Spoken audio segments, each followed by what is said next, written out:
From the News Channel 5 Network, this is OpenLine.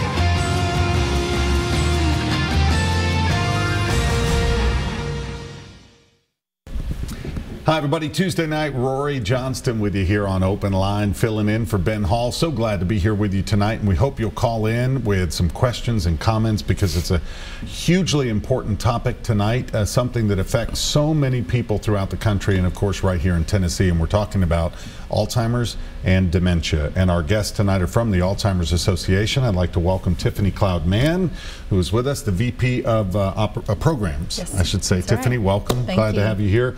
And Jim Ward is here. He is the CEO and president of the MidSouth Chapter. Thanks for being here, both. Glad to be here. At Thank the you end for of having your us. long work day. We appreciate it. I should mention that Carrie Sharp was originally scheduled to be here tonight, filling in for Ben. She's done some real important stories lately. As a matter of fact, one of her stories we're going to show you a little bit later in our broadcast that she did recently over on the main channel.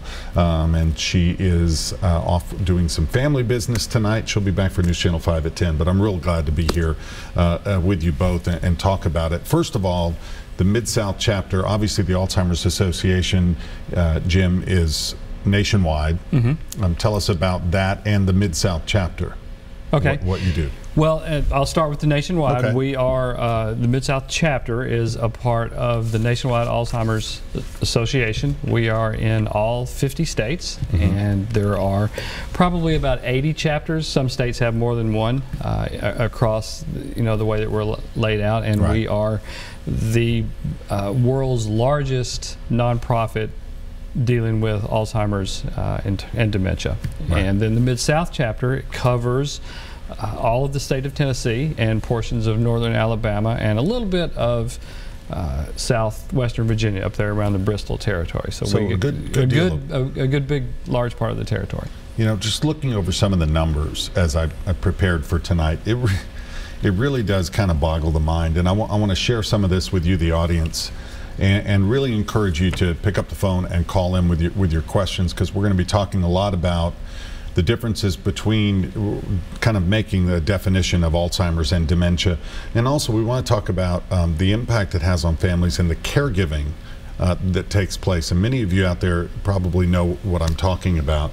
But more than 5 million, I think it's 5.4, 5.5 million Americans right now are living with Alzheimer's. And get this, folks, by 2050, the number could rise as high as 16 million, so more than triple. And if you think 2050 is far off, it isn't. It's not. I remember thinking 2015 was far off, and now we're in 2017. Yeah. So as high as 16 million, more than 15 million Americans provide unpaid care for people with Alzheimer's or other dementia, unpaid care. And in 2016, some of the numbers, and these are numbers that I got from the Alzheimer's organization, these caregivers provided an estimated 18.2 billion hours of care valued at more than 230 billion. And we go on and on. I mean, 1 in 3 seniors now die with Alzheimer's or another form of dementia. 1 in 3. It kills more than breast cancer and prostate cancer combined. This is a serious, serious issue. And still no cure. And no real treatment. I mean, there are treatments coming out. There are drug therapies and other treatments coming out. But where are we, guys, as far as the research goes? Yeah, so there's a lot of research going on. I think we are getting closer and closer to that cure. We know for research to happen, we have to have money, and we have to have people to get involved in research.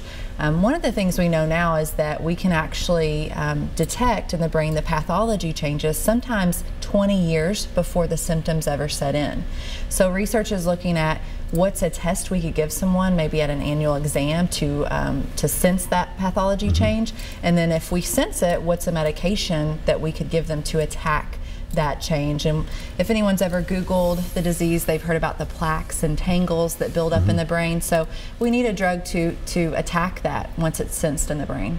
When you hear the word plaque, right away you think heart. Yes. You hear about plaque buildup and cholesterol and whatnot when you're dealing with heart health, but now you kind of think of the same thing, this plaque buildup, but in the brain. Right. And it kind of makes sense. Yeah. And it's a little different. We believe there's a protein in the brain that builds up and almost kind of forms that hard, sticky substance, that kind of plaque substance in the brain. But we also know when you talk about heart, what's good for the heart, we say, is good for the brain. So there is that brain and heart connection. Oh, yeah. And part of what we do is try to educate people also on just healthy brain living. Yeah.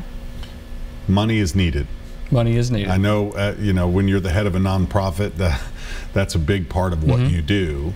How is fundraising nationally and locally? How are we doing? And obviously we can do more, right? Right, and we're both nationally and locally are doing very well. 2016 was a good year. 2017 is shaping up to be a better year, but just like all nonprofits, we're really never satisfied. And in terms of what we're trying to do, you know, here locally and across the country, you know, our biggest fundraising events are things like the Walk to End Alzheimer's, which are this fall, the Longest Day fundraiser, which is coming up on June the 21st, and we also have a long-term plan through the next couple of years to raise an additional $100 million specifically and strictly for research. And when we raise money in any chapter, we do a couple of three things with that money. We keep a lot of it locally to work with families, education programs, our care consultations that Tiffany does, and we have offices all across the state this chapter does. We also, each chapter helps to fund research and our national programs of education and things of that nature. And then lastly, we advocate with Congress to raise the amount of money spent by the NIH on Alzheimer's research. And for every, right now the statistic we have is for every $100 spent on research, the federal government spends $16,000 on care through the Medicaid and Medicare program for Alzheimer's. So we can cut those costs really if we're able to provide some treatments, provide some cures, some prevention for that.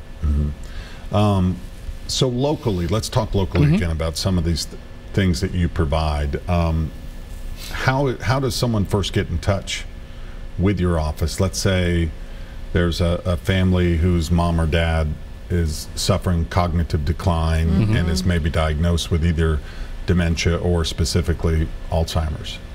I think families come to find us in different ways. Sometimes it's, I'm in crisis, so I'm going to put Alzheimer's in Google and see kind of what resource comes up first. Other times it's by a friend or family member that said, hey, I heard of this organization, they can provide care and support, you should call them.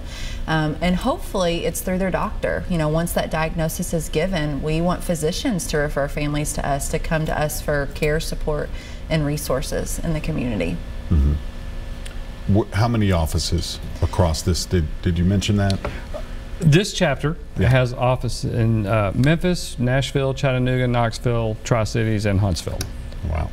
So, do you have to travel to all those offices routinely? We do, quite a bit. And we have in all of those offices programs officers like Tiffany who are there doing care consultations, working with the families, putting information and doing educational programs out into the community. I want to read some more of these statistics because they really are remarkable.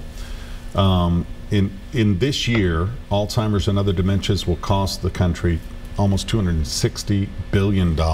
Yes. And by 2050, it could rise as high as $1.1 trillion. So again, this goes back to the funding in Congress, and instead of the care, let's get more money toward prevention, and maybe we can save on the back end. 35% of caregivers for people with Alzheimer's or another dementia report that their health has gotten worse due to care responsibilities. Yeah. So they're kind of not taking care of themselves because they're taking care of mom or dad or grandma or grandpa or whoever, or even a younger person, a spouse. Right. That's a concern. Yeah. It's hard when you know that they're giving up so much to where they're ignoring their own health. Yeah. You're right. And we know, I mean, that is one of the things, as you say, the statistic there, you can track many times the caregiver's health decline because they don't take care of themselves, or it's just the matter of the physical and mental stress of it. It can be in stages. If you have someone at home, it's a 24-hour job for a lot of people. It really is. It really is. When we come back, we're going to talk again about the definitions, kind Okay. of define what these terms mean, so we'll have a better understanding of that. Our phone lines are open, everybody. 737+ is the phone number. We'll be back with more Open Line right after this.